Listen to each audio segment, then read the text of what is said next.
Aloha everyone, what's everybody's done?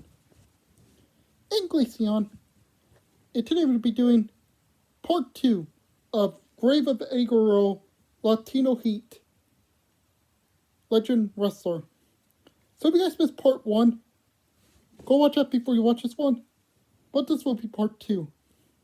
So I hope you guys like it. If you do, give this video a big thumbs up, hit the subscribe button, turn post notifications, and let's get started.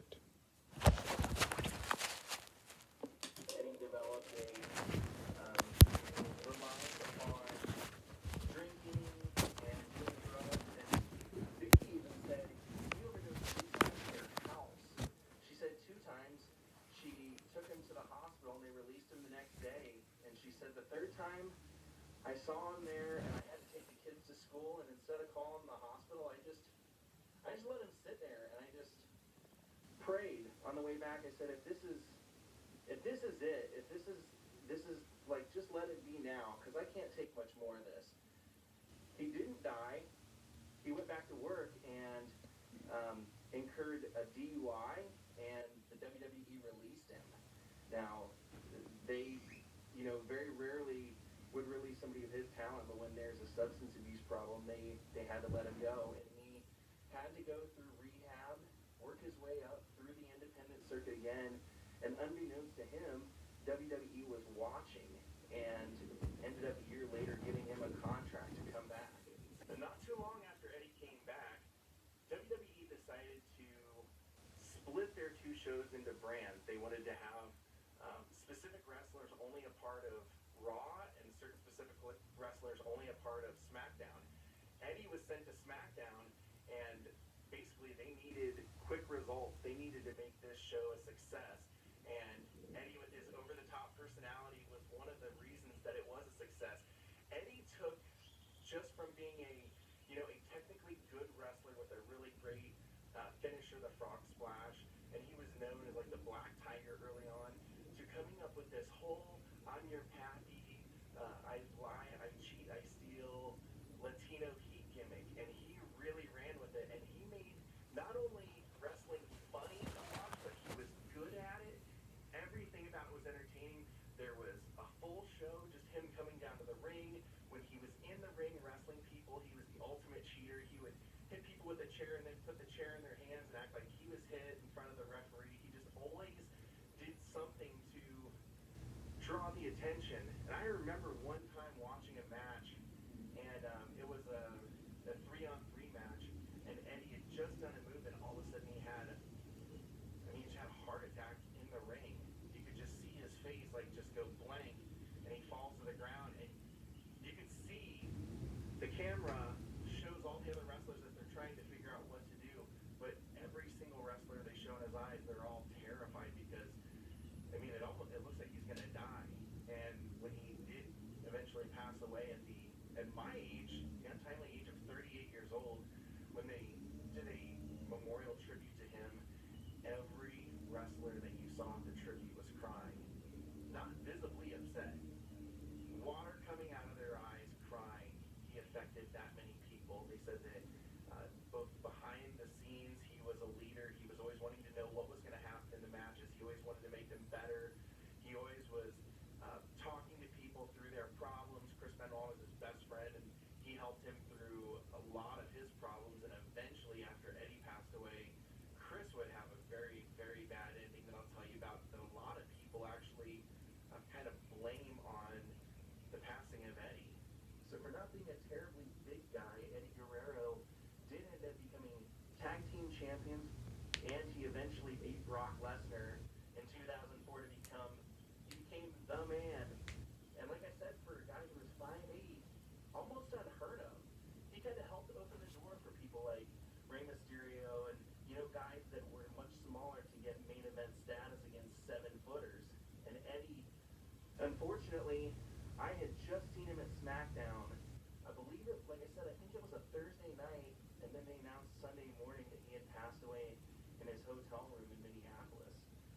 Now, what's sad about all of that is that not only was he 38, but he had asked for a wake-up call, and he didn't answer the wake-up call, so the hotel staff went and tried to open the door, and it was chained from the inside, so they knew that he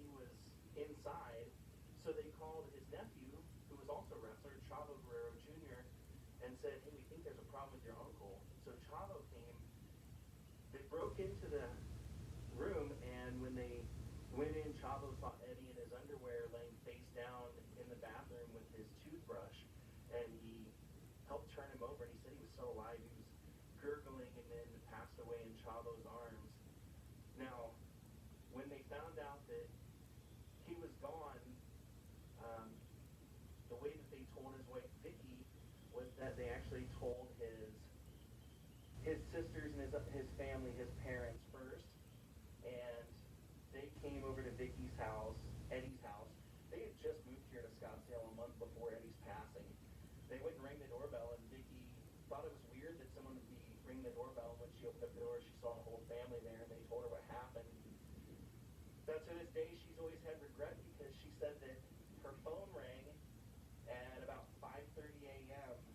and it was Eddie, and she heard it ring, but she just thought, I'll call him later when I wake up, and never got that chance. And she said the one piece of solace she's always had is knowing that Eddie made a last attempt to talk to her before he passed, that he was trying to make her the last person that he talked to. Now, after he passed away, Chris Benoit took a serious turn for the worse. They said he was crying constantly for a guy who never showed any emotion. Chris had also been a wrestler who had to use pain pills and things like that. They also used steroids, and Chris had a flying headbutt that was his finishing move that a lot of people believe led to some problems that eventually led to what he would do later.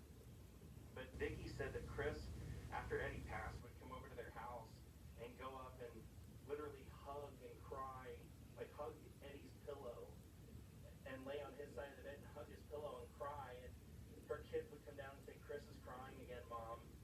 Just could not let go, to the point where it started affecting everything in Chris Benoit's family. He was treating people differently, and they said that they found that the only way they thought it was going to go down a really bad road, the only way they could help him was they gave him a journal and said, "Here, write to Eddie." And so that was, for about a year, what he would do is he would write letters to Eddie Guerrero in his journal. And eventually Chris Benoit ended up killing himself, his wife, and his son, and they have attributed... Now, there's no grave of Chris Benoit. He was cremated, and his ashes were given to his family. Did everything together, and sometimes they say when you have trauma in your brain, having something more traumatic happening will just kind of flip a switch, and a lot of people believe that Eddie's passing was that. Now, Eddie's got 3 daughters, and 2 of those daughters are involved in the wrestling business, and his wife was involved in the wrestling business, and to my knowledge, the WWE has been really good to his family. I mean, they really, really loved Eddie. And like I said, when you watch either like the Hall of Fame or even the tribute that they did to Eddie after they found out he had passed, every wrestler that is talking or is seen is visibly crying. And in fact, this happened in 2005 when Eddie passed. It wasn't until this past year, 2019, that Rey Mysterio Jr. came and visited the grave because he couldn't handle it up until now. Just 38 years old. Eddie Guerrero passed away in 2005, and the very next year, the WWE inducted him into the World Wrestling Entertainment Hall of Fame, being inducted by his best friends, Chris Benoit, Rey Mysterio, and Chavo Guerrero Jr. Also, they brought up his wife and daughters, and it was a really heartfelt, touching ceremony. And I remember this great moment where Chavo says, it was just last year, we were sitting here watching the ceremony, and I was looking over at Eddie and watching that infectious laugh that he had. You just couldn't be around the guy without laughing. He was one of the funniest people. He said, I just never will forget that last WrestleMania, us looking at each other, laughing. And if you'd have told me then that a year later that I'll be here inducting him, I never would have believed it. No one saw this coming. Eddie Guerrero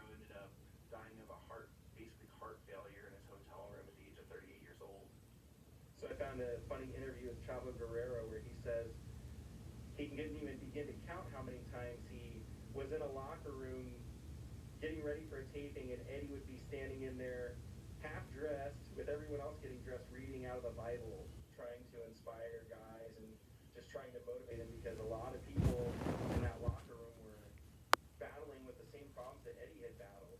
You know, he had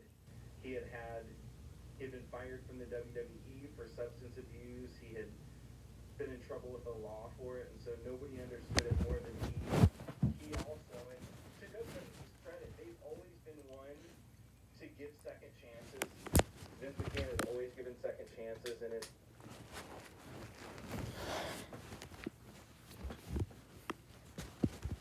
it is sad.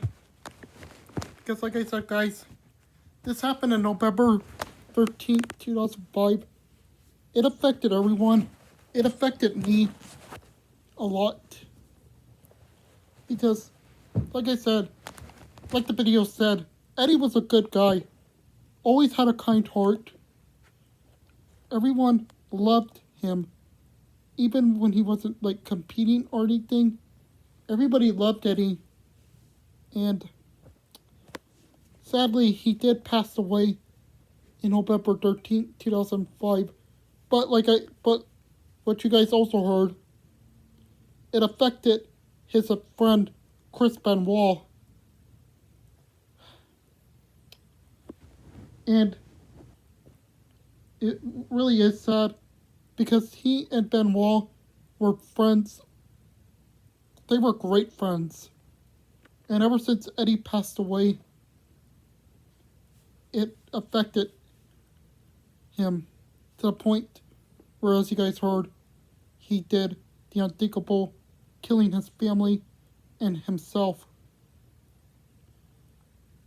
I'm not going to do a part 3 to this because this is really sad, but that's how it happened. Like I said, Eddie Guerrero to this day is still one of my favorite wrestlers of all time. Even now that he's gone, I will always love Eddie. He's still my favorite. But yeah. Anyway, that's my reaction to this. If you guys want to watch the whole video, you guys can. But yeah. Alright guys, thanks so much for watching. If you guys like this video, give this video a big thumbs up. Hit the subscribe button, turn notifications, and leave a comment. Subscribe to your channel so my site thing. And yeah. Guys, again, I'm almost close to 390 subscribers. 390 subscribers. That's a lot. If I reach your goal, I really appreciate it. Because again, this is going much closer to my goal of reaching 1,000 subscribers. Of reaching 1,000 subscribers and 4,000 people watching. So if I reach your goal, I really appreciate it. Because again, these videos are all possible with you guys. I love you guys so much for all your support. Like I always say, and I always mean. And you guys had 4 videos of me and Glaceon. Glaceon, say goodbye. Glaceon. And yeah. Also, if you guys want to watch a whole video, like I said, you can watch it on Days with Jordan the Lion and stuff like that. So yeah. Alright guys, there you go. Thanks so much for watching. Please like this video, leave a comment, subscribe for more, and I'll catch you guys for tomorrow for another reaction video. Alright guys, there you go. Goodbye, and have a good day or night.